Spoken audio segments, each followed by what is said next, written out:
Janet grabbed Tyson's arm. "Do you think the buses are real?" Tyson looked at the convoy, then at the smoke over the water, then at the military trucks cutting the road in half. "I think," he said, "that in a war like this, anything that moves is real enough to get killed." Janet swallowed hard. Then the ground shook. A new blast, closer than before. The crowd screamed and surged forward. Soldiers shouted. The convoy lurched. The sky flashed white for one split second, and then went gray again, as if even daylight had been wounded. Tyson grabbed Janet and pulled her toward the transport line. And for the first time since the war began, Janet understood the terrifying truth. They were no longer trying to go home. They were trying to get out alive long enough to have a home to return to. Episode 4: Widening Shadows. The convoy didn't explode. That was the cruel part. It stalled. One moment Janet and Tyson were pushing through the panicked crowd toward the armored buses. The next they were trapped in a crush of bodies, luggage, and desperate voices as military whistles cut through the smoke-filled air. Soldiers were shouting orders in Hebrew and English, waving people into lines that kept shifting, vehicles idling with engines growling like trapped animals. Tyson had Janet's wrist in a death grip, pulling her forward inch by inch. Her shoes were already ruined, caked in dust and something darker from the street. Sweat burned her eyes. The air tasted like metal and fear. Then the first shot rang out. Not at them. Somewhere parallel. Close enough to make the whole line flinch and scream. A woman dropped her bag. A child wailed. The crowd surged backward, then forward, then sideways in blind chaos. Tyson shoved Janet against the side of a truck, using his body as a shield. "Stay down," he barked. She pressed flat against the hot metal, heart hammering. Soldiers were firing now, controlled bursts, not wild panic. Return fire cracked from a rooftop 2 blocks away. The convoy lurched into motion without warning, buses and trucks peeling out in a spray of gravel, leaving dozens behind. Including them. Janet saw the taillights vanish around a corner. Soldiers regrouped, abandoning the stragglers to fend for themselves.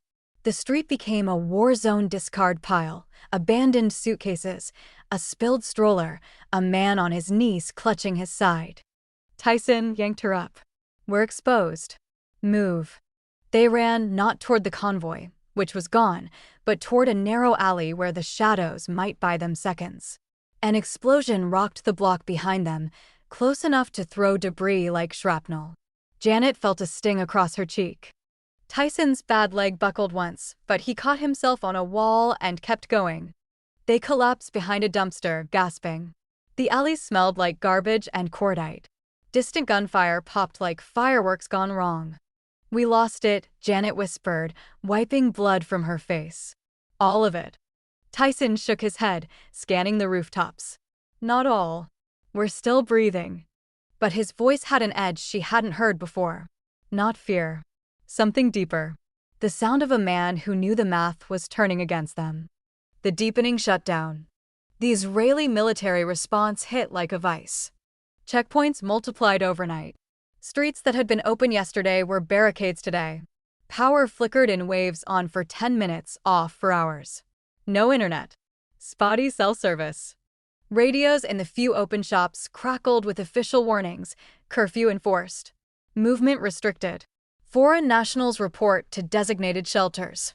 Janet and Tyson found temporary cover in an abandoned cafe, its windows shattered but walls intact. They barricaded the door with tables and shared a warm bottle of water looted from the counter. Tyson's wounds were seeping again. Janet tore the last clean strip from her jacket to rebind them. "We can't stay here," she said. "They'll sweep this area." Tyson nodded, wincing as he adjusted his leg. Headed east was smart. Jordan borders, maybe 200 clicks if we skirt the hot zones. Janet laughed bitterly, a sound that surprised even her. 200 kilometers. In a war. With no transport. Great. He met her eyes. "You wanted partner at a law firm. I wanted to finish my tour and go home to Philly. We don't get what we want anymore." She fell silent. The truth of it stung worse than the cut on her cheek. Outside, a patrol rolled by.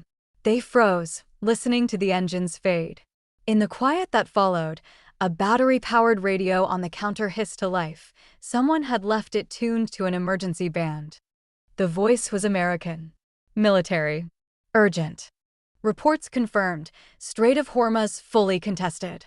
Chinese naval assets engaging U.S. Sixth Fleet elements. Multiple carriers reporting systems failures. Satellite blackout in Eastern Med. This is not regional. Repeat, Pacific theater now active. Taiwan's Strait tensions critical. All units, brace for multi-domain escalation. Janet's stomach dropped. Tyson's face went stone. The broadcast cut to static, then looped a pre-recorded civil defense message. Widening, Tyson muttered. Way past Israel. Janet stared at the radio like it had betrayed her personally. China's not just helping Iran anymore. They're everywhere. He didn't respond. He didn't need to. The implications hung in the air like smoke. Supply lines severed, reinforcements impossible, the U.S. Navy blinded and isolated across multiple oceans. What started as a strait blockade had become a global noose. Fractured alliance echoes. As night fell, they scavenged what they could, canned food from the cafe pantry, a flashlight, a half-charged walkie-talkie that only picked up fragments. Huddled in the back room, they caught snippets from the device, Israeli command chatter mixed with international feeds. Trump's voice came through distorted, clipped from a speech. NATO's future is on the line. Allies who benefit from the strait must step up. We'll remember who did and who didn't. Then Starmer, cool and measured, we're working with partners on a viable plan, but we will not be drawn into the wider war. Janet shook her head. They're bickering while we're dodging missiles. Tyson's laugh was dark. Always the same. Big men in suits drawing lines on maps. We're the ones in the dirt. A new blast shook the building closer, heavier. Plaster dust rained from the ceiling. They ducked low, waiting it out. When the rumble faded, Janet whispered, "What if the rumors are true? Nuclear posture." Tyson's eyes hardened. "Then we don't think about it. We move at dawn. East." She nodded, but sleep wouldn't come. In the flashlight's dim glow, she saw him clearly, the Marine who'd washed up like wreckage, now her only anchor. He saw her too, the lawyer who'd traded boardrooms for bullets. The separation. Dawn brought horror. They slipped out early, sticking to alleys, avoiding patrols. Halfway to a rumored safe zone, a low-flying drone buzzed overhead, Israeli or hostile, impossible to tell. Tyson shoved Janet into a doorway just as gunfire erupted 2 streets over. "Split up," he hissed. "Rendezvous at the Old Market Bridge. 1 hour." "No," she started. "Go. I'll draw them." He was gone before she could argue, limping toward the noise like bait. Janet ran the other way, heart in her throat, alleys blurring into a maze of fear. She reached the bridge alone. Empty. No Tyson. Minutes ticked to hours. Distant booms grew louder. A radio in a nearby ruin crackled. Iran proxy forces advancing. Chinese cyber ops escalating. U.S. assets withdrawing to defensible lines. Evac windows closing. Tears stung her eyes. Tyson, her lifeline, separated. Stranded again. But changed. She wasn't the corporate climber anymore. She was a survivor. Headlights pierced the dust. A truck. Soldiers. Friend or foe? Janet slipped into shadows, whispering a promise. "I'll find you." The war had widened. Alliances cracked. And she was alone, but not broken. End episode.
Janet grabbed Tyson's arm. Do you think the buses are real?